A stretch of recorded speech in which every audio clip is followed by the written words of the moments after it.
शिक्षा के साथ साथ बच्चे का सर्वांगीण विकास होना चाहिए। बच्चा किस प्रकार से आगे रोजगार प्राप्त करेगा उस ओर भी हमको बढ़ना चाहिए।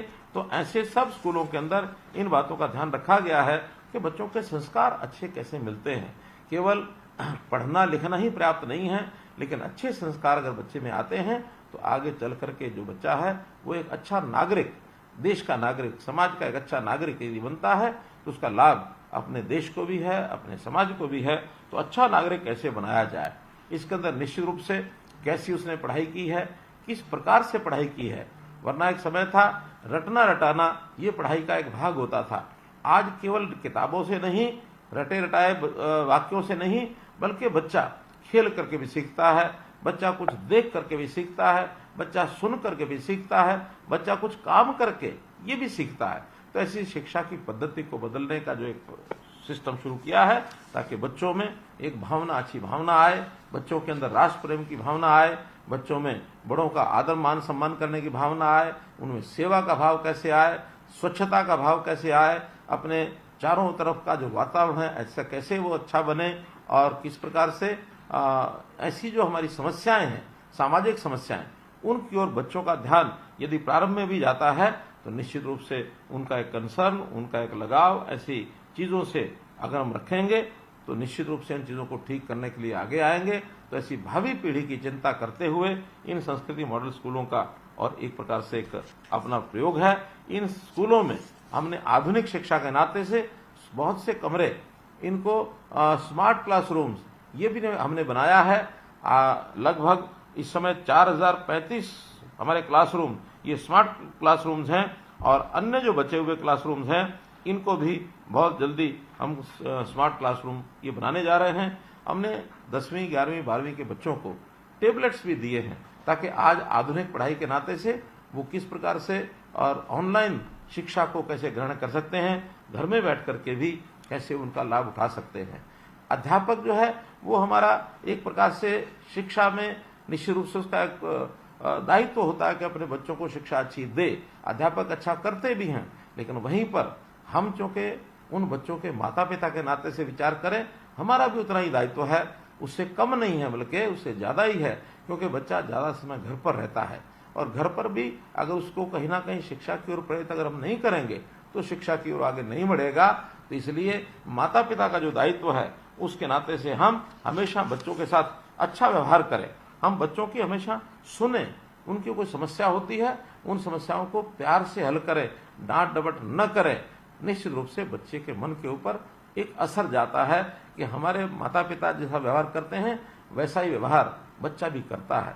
एक छोटी कहानी के माध्यम से यदि मैं बताना चाहूं तो एक बार एक माता पिता अपने बच्चों के साथ बैठ करके और थोड़ा देख रहे थे कि बच्चा वो क्या कर रहा है। तो बच्चा बैठ करके एक कागज के ऊपर पेंसिल लेकर कुछ खाने बना रहा था, बड़े बड़े खाने बनाए, और साइड में कोने के ऊपर उसी कागज पर उसने 4 छोटे छोटे खाने भी बनाए। माता पिता ने बड़े उत्सुक होकर के पहले बच्चे की प्रशंसा की कि बहुत बढ़िया ड्राइंग है, बच्चा बहुत अच्छा सीख के आया है। उन्होंने उत्सुकता से पूछ लिया कि बेटा ये बड़े बड़े खाने क्या हैं। तो बेटे ने कहा कि देखिए जब मैं बड़ा होऊंगा तो एक बड़ा सा मकान अपना बनाऊंगा और उस मकान में ऐसे ऐसे सब कमरे बनाऊंगा। एक कमरा मेरा अध्ययन कक्ष होगा, एक मेरा अतिथि कक्ष होगा, एक मेरा शयन कक्ष होगा। जैसा वो अपने घर में देखता था वैसे ही उसने बताया। माता पिता ने पूछा कि अच्छा ये कोने में छोटे छोटे बॉक्स ये क्या बनाए हैं।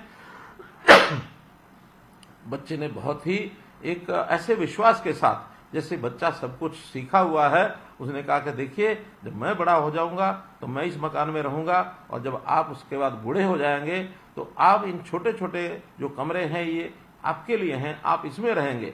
माता पिता ने पूछा कि हमारे लिए छोटे कमरे क्यों बनाए हैं। तो बच्चे ने कहा आज भी तो मेरे दादा दादी वो बहुत छोटे छोटे कमरों में कोने में तो रहते हैं। अगर दादा दादी को उस बच्चे ने देखा है तो वो ये समझता है, उसको संस्कार ऐसा मिला है कि बड़ा होने के बाद मैं यहाँ रहूंगा और मेरे माता पिता बूढ़े होने के बाद छोटे कमरों में रहेंगे। इसमें से माता पिता को भी ध्यान में आया कि बच्चा किस प्रकार से कैसे सीख जाता है। बच्चे की जो प्रारंभ में उसका जो दिमाग होता है पूरी स्लेट होता है, जैसा उसको पढ़ाएंगे, जैसा उसको दिखाएंगे, जैसा उसके साथ व्यवहार करेंगे निश्चित रूप से वैसे ही वो बनेंगे। कई बार पढ़ाई के अंदर बच्चे का जो ध्यान होता है वो कम होता है, हम उसको डांटते हैं। बच्चे को पढ़ाई का तरीका ठीक से ज्ञान कराया जाए तो पढ़ेगा। हाँ, कई बार खेल खेल में भी बच्चा जो पढ़ता है उसको खेल के माध्यम से भी पढ़ना चाहिए। कभी कभी वो आते उसकी प्रारंभ में बचपन में कुछ बिगड़ने लग जाते हैं, मानो जैसे मोबाइल फोन है, इंटरनेट है, इसका दुरुपयोग करना वो शुरू करता है। ऐसी चीजों की पाबंदी जरूर रखनी चाहिए, लेकिन जिन चीजों से सीखता है उसके लिए हमको लगाना चाहिए। बहुत माता पिता अपने की बच्चे की परवरिश पर बहुत कई बार पैसा लगाते हैं और कभी कभी तो इतना दबाव बनाते हैं कि बच्चा एक साथ सब कुछ सीख जाएगा और सब ज्ञान लेकर के और सबसे आगे बढ़ जाएगा। ऐसे दबाव में भी बच्चा कई बार विकसित नहीं होता और विकास उसका रुक जाता है। ऐसे एक साथ सब काम करने के तो कई बार अनुभव बहुत खट्टे होते हैं।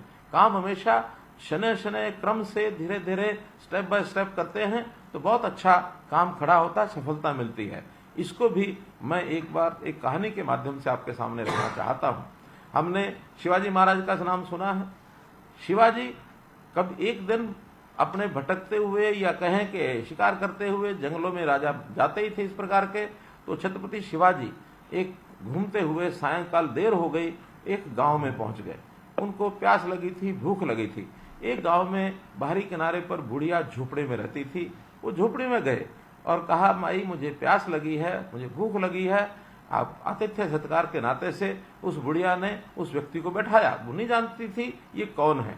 उस व्यक्ति को बैठाया, पानी पिलाया और पानी पिला करके उन्होंने कहा कि आप बैठो